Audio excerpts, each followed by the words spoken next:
Alright, hello everyone. So today we'll be talking about the Kim Ji-hoon live stream, and I'm basically going to summarize it because this thing was 3 hours, and then after that he took maybe 10 minutes to fix some technical issues, and then after that the actual content was about 20 to 30 minutes, and then he said he had to go off. So basically this entire part over here is him clearing the mirror dungeon. He's using his Blood Fiend team, he's using a full Lust Resonance team, and he spams Yearning Mikala, he spams Rose Garden of Thorns, Gregor. So yeah, just a shit ton of Lust Resonance. He took the full bleed and he hit Luna Memory very early. If you don't know what that is, it makes the enemies 2 times weak to everything, which means that they just die. And the bosses later on in the stage, they don't even get one shot. They have 6,000 plus HP, so they are extremely hard to kill. So you will need some very good scaling statuses in order to push through, or you need the percent health damage ego gifts in order to help you shred through that humongous health bar that they have. Anyway, it was pretty interesting to watch. You can go ahead and see the rest if you want more intricate details, but I'm going to talk about the more important stuff and just summarize it, right? The thing here is you can see the end of the dungeon. You can get these hammers over here. These hammers feel the EXP over here, which will level that bar up. And once you level that bar up over here, example level 12, you can go and claim up to level 12 over here in terms of rewards from the past. I think that's a claim all button over there, right? You also get a 10 pull over here, and later on you can even get a banner to showcase how many turns that you've taken to clear the mirror dungeon. Sorry, not turns taken, it's a total number of mirror dungeon clears, which is cool for people who like mirror dungeon, I guess, but I personally don't find it to be very interesting. But whatever the case is, you get a banner, you get a 10 pull there, that's nothing to complain about, and you also get a bunch of resources over here. So just a lot of really good stuff. He said that he wanted to add a ID borrow system to mirror dungeon also, which means that like now our refraction railway we can borrow, our regular content we can borrow, and this mirror dungeon eventually he says he wants to add a borrowing mechanic to it, but he said that it's a bit tricky right now, so it was going to take a little bit longer. So I think that's going to be quite fun. It means that I can borrow a new Walpurgis ID in case I never pulled the other one and something like that.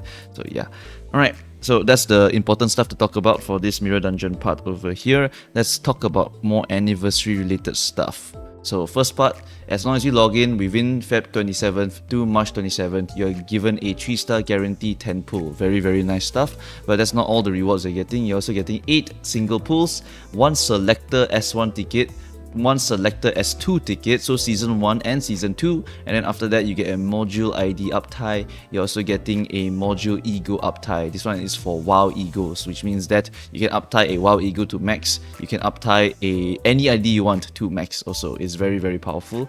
Then you got a special banner, a 2nd anniversary decoration, and you also get a Virgilius announcer.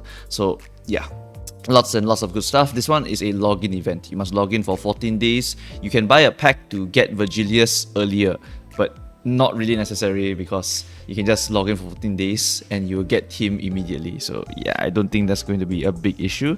Anyway, the next one to talk about is the Limbus Company growth numbers over here.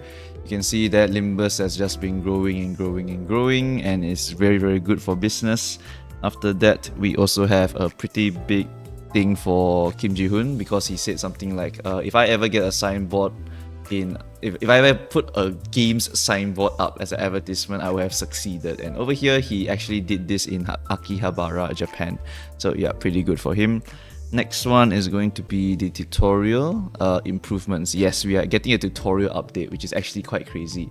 The Prologue and Canto 1 tutorials will be improved, and in combination with this anniversary stuff over here, as well as all these resources from Mirror Dungeon, I feel like new players are going to get quite a ton of initial resources. So it's like a second holiday period already, right? If there's any time to get your friends to play, I think now will be one of the best times. You get 2 selected tickets, and then after that, you can also get yourself I think they add you still get the base like new player rewards on top of the anniversary one, because the base rewards is for every new player from now on. So I think it's like double stacking of those, and then you also got mirror dungeon achievements to work towards. You got refraction railway to work towards. There's a lot of stuff now for new players before they hit the end game. So I think now is actually a pretty good time for all these new players, and the tutorial update is going to be very good to streamline them into the game. Right, anyway, for the 654 is the next one. This one is talking about the mirror dungeon. It's going to come in sections. You're going to start with the section 1 over here, which is the one we're going to get. Then later on, they'll add other stuff like more achievements. They'll add, I don't know, more ego gifts and whatnot. But yeah, it's going to be a gradual update for the Mirror Dungeon Infinity, and I think he said at the end there he would allow us to buy the achievement levels, but I'm not sure if it's actually using real money or using some in-game currency, so that one we just have to wait and see. Yeah, he tried to add the borrow identity system here, but unfortunately he had to change it, and it was quite a costly thing to do, so he couldn't just change the borrow identities immediately. So for now, in the Mirror Dungeon, you will not be able to borrow any units yet, right? Next big change is going to be this one over here, which is the Loadout UI improvement. I think it's quite nice now because you can actually see the egos you're bringing and what resource they generate over here. And then you can also see like what IDs to pick. I hope this is the quick select menu, honestly, because like if I can click Yisang here, I click the ID, then I click the ego, and then I click Heathcliff. If I click this, that will save me a bunch of clicks instead of clicking like confirm and whatnot. I think that would actually be really nice. If I just equip all of my IDs first, then I press confirm and it locks all of them in, I think that would be an extremely good quality of life change for the new system, which is very, very nice. Okay, then after that, we got the new ID reveal over here, but he struggled with the presentation a little bit, so we had to wait a while. Then after that, he finally got it to work, and then he clapped a little bit. So alongside Sang Dawn, we are also getting Fire Fist Office Gregor. Fire Fist Office Gregor is this season's unit, but Sang Dawn is Eternal unit. She's a standard unit, apparently. So this Fire Fist Office Gregor is basically these guys from Dawn's Canto. If you remember them, you remember them. If you don't, just go back and look at them. But basically, I think these guys are just burned. So right now, our Liu Gregor is just basically getting kicked to the curb, I think, with this additional Gregor burn. And I wonder who will be put on the bench to provide a support passive in this case, since we have quite a few options already. So anyway, whatever the case is, Fireface Office Gregor is coming out alongside Sank Dawn. Okay. So the other thing that changed is also this rest bonus retention for certain IDs. The goal here is that after you've pulled or dispensed your character, your rest bonus will now stay permanent for a certain duration, right? They will just have permanent rest bonus at maximum, and they will never lose it until the duration has ended, which will help you to do some stupid mirror dungeon stuff.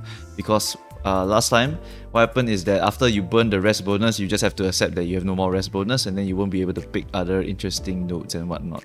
So he's going to lock it at maximum, which means that you can just keep using them and they will give you maximum amount of rest bonus. A minor thing in the long run, but honestly I think it's quite okay also, because if you want to test a bunch of team comps, you can try to do that with this thing over here. Alright, and then the last big news that he dropped was this part over here.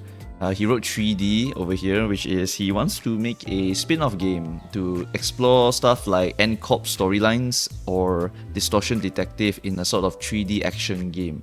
So this is a sort of goal for him. Not sure what is the progress of that goal as of now, but he said that we have paved the way for this type of plans to be done. He also wants to, I think, expand the office. He wants to, if he can survive 100 employees, he will try his best to expand so that he will be able to go for this 3D action game. Yeah, I think that's what he exactly said. So that's, I think, the last thing that he said. There's really nothing else to it. As you can see here, I explained everything in like 8 minutes already.